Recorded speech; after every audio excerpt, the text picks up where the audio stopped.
Alhaji Bala, an gaya muku ta wannan ta ƙare sai dai labarinsa. Mun gama da shi.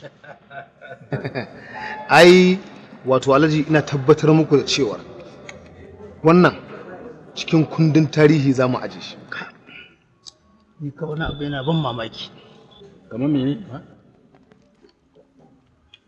Ka san Allah? Ko da yake Allah ne ke ikonsa. Yanzu ne zai azurta bawa ga yanda ya so. Wai yau an waye gari ni nake da mota da kuma manya-manyan filaye. Ga gida Alhaji. Ga gida ga mata. Kai! Ho ho ho! Ka ce har ka tuna rabanka da farin ciki irin wannan tun aikin banki. Ina gaya ma dan sai sati ban rike 500 ba. Idan ku na zo wuciya na ga za a yi ciniki na ga an fito da 1000 sai ka duk gaba ɗaya da iya kunne ni. manaja mugu kamanninka sum amma ai duk mugunta ta ban kai ku ba. Kawai. Allah da iko.